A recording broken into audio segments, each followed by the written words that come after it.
We can pass a reamer till 12 millimeter. Also, it has a trocar there. It has a ball tip sleeve as well as a trocar which can pass through it. A 3.2 mm threaded guide wire for entry. Once the trocar, we just mark the point of appropriate entry with a trocar, then drill with a ball tip drill. So one important point while nailing proximal tibia fractures is that while taking an entry, so we need an appropriate entry as well as appropriate trajectory.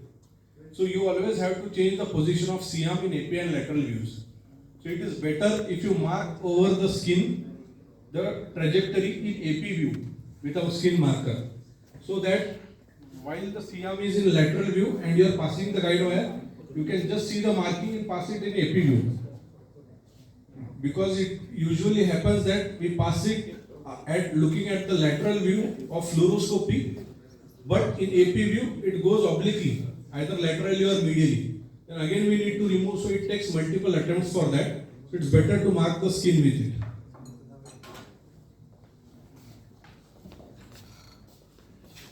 So here is the bone model for the knee joint. Superior pole of patella, skin incision around an inch or so.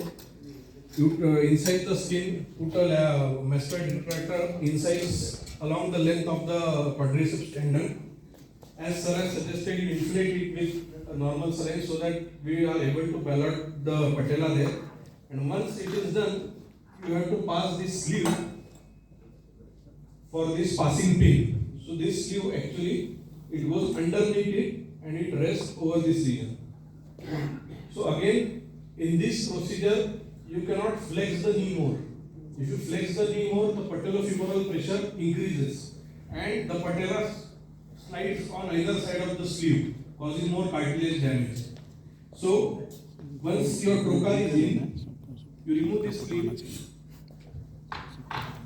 pass the trocar, just mark an entry with the trocar, hammer it a bit, rotate, and you remove it. Once that is done, you again pass this sleeve, put the guide wire over it till the metaphyseal region. Once the guide wire is till the metaphyseal region, you remove. So you have passed this guide wire, then you remove this sleeve, and then you use this proximal reamer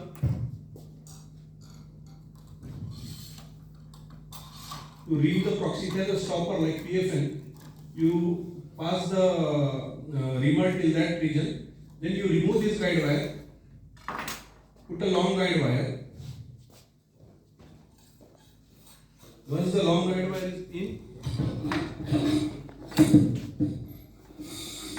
you remove the sleeve and then you can ream the proximal as well as the distal canal. The proximal canal initially with the rigid reamer, then extend the guide wire with the beaded guide wire and then ream with a flexible reamer. Once that is done, you remove the sleeve and just pass this nail over the sleeve.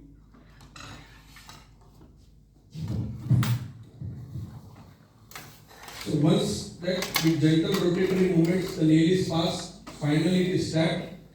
The final position of the nail, as we routinely do, has to be done in a lateral view. Once done, we can lock it. It has two lateromedial or mediolateral locks and two oblique locks. Anterolateral to posteromedial or posteromedial to anteromedial to posterolateral.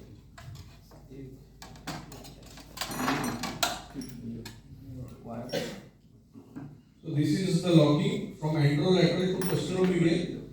Roughly these screws are around in adult males or females it is 55 to 60. If the nail is in the metaphyseal region, if you push it down, the screws become of a lesser size. Anteromedial to posterolateral, you have to be very cautious while drilling this screw because you enter the posterolateral area where the common peroneal nerve lies. And then to mediolateral locks. And as we do it, you can just lock it in the routine fashion. Any questions regarding this technique or any queries?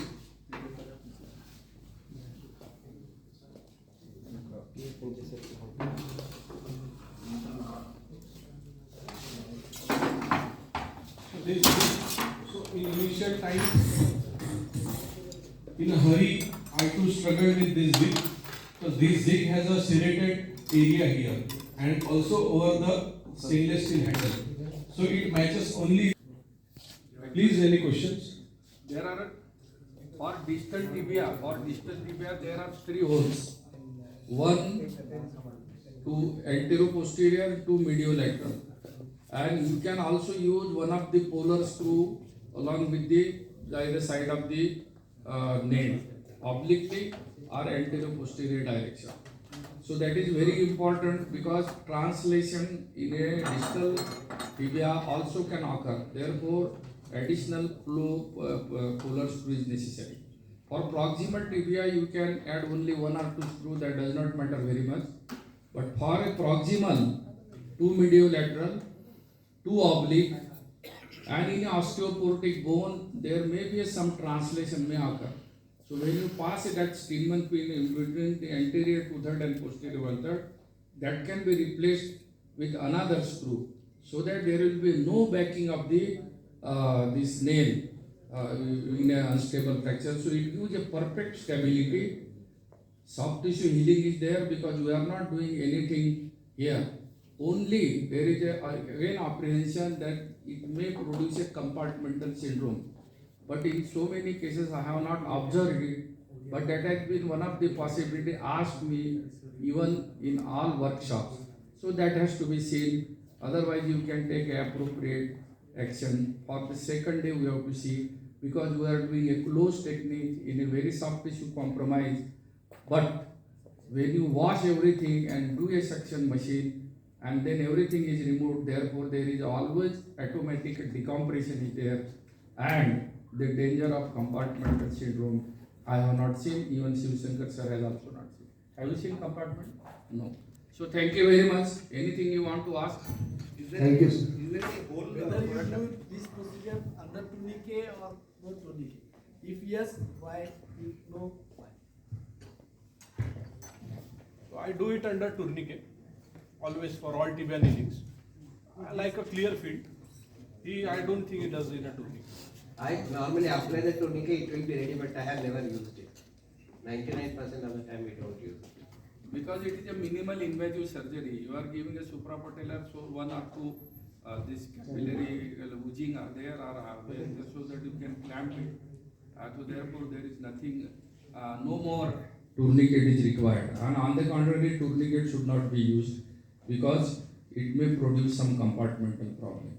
So whatever the blood comes out, it is good that it is coming out. You use this section and Thank you, sir. And it was a very nice presentation. We know that there are a lot of questions from the house, but because of inadequacy of time, I just say sorry for everybody. I am thankful to Dr. Gadegole sir, Dr. Shiv Shankar sir, and Dr. Lokhande sir. I am thankful to Yogeshwar Implants for a wonderful presentation. And now we have 2 lectures before Dr. Tanna